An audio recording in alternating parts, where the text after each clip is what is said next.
Hello मित्रांनो, नमस्कार. स्वागत आहे तुमचं माझ्या न्यू ब्लॉगमध्ये. आज आम्ही जाणार आहोत देवदर्शनासाठी. कारण की मामा वगैरे ते गावाहून आले होते, त्यांची पण खूप इच्छा होती देवदर्शन करण्यासाठी. मग त्यासाठी आम्ही चाललो होतो देवदर्शन करण्यासाठी. सगळे रेडी वगैरे झाले होते. बघू शकता कशा प्रकारे भारी वाटत होतं. कारण की आम्ही सर्व फॅमिली फर्स्ट टाईम चाललो होतो कुठेतरी फिरायला. आणि सर्वजण आलो बस स्टॉपपाशी. चालू होत्या गप्पा गोष्टी सर्वांच्या. आणि त्यानंतर आम्ही जस्ट आल्याच्यानंतर PMTची वाटच बघत होतो, पण PMT काय आलं नाही लवकर.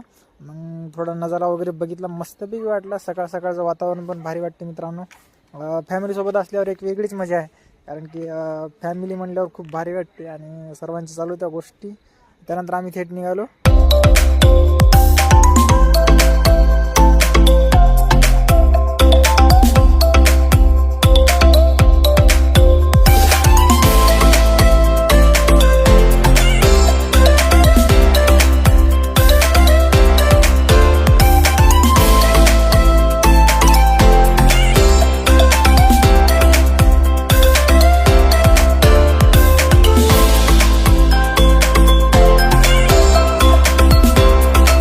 हॅलो मित्रांनो, आपण आलो आळंदीमध्ये आणि आपण इथलं वातावरण बघणार आहोत कशा पद्धतीचं आहे. कारण तुम्हाला पण दाखवतो. आणि ज्याने कुणा आळंदी बघितली नसेल ते बघू शकता कशा प्रकारे आहे.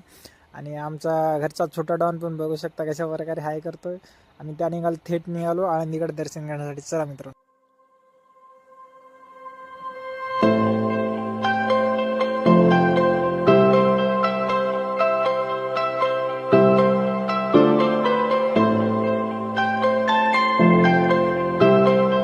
आल्याच्या नंतर एक गोष्ट खूप छान वाटली मित्रांनो. आणि बघण्यासारखी पण होती. जसे की छत्रपती शिवाजी महाराज स्मारक होते.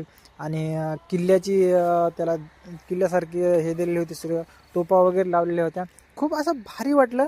कारण की काहीतरी नवीन पाहायला भेटलं. अशा गोष्टी सहसा बघायला नाही भेटत. त्यामुळे तिथं खूप भारी वाटलं पाहिल्यानंतर. मग त्यानंतर थेट आम्ही निघालो PMT बस स्टॉपकडे. कारण की डबल यांचं नियोजन चुकलं. कारण हे म्हटले की आपण जाता थेट संत तुकाराम महाराज दर्शन घेण्यासाठी देऊमध्ये. कारण की यांचा प्लॅन चेंज झाल्यामुळे आम्ही निघालो थेट देऊकडे. आणि मस्तपैकी PMTमध्ये बसल्यानंतर आमचा एन्जॉय वगैरे चालू होता. मस्तपैकी माहोल वगैरे चालू होता. त्यानंतर आम्ही थेट निघालो देऊकडे.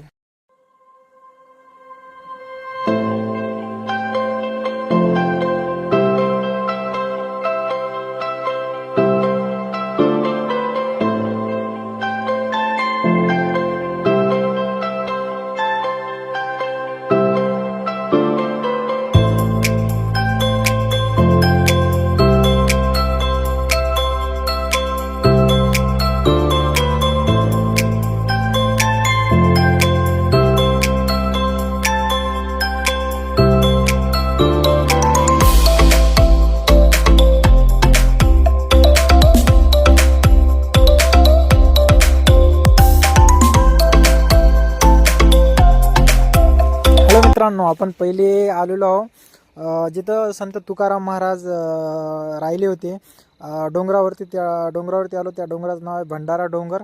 आणि असे म्हणतात की संत तुकाराम महाराजांनी इथं 15 दिवस तपस्या केली आणि अभंग वगैरे रचले.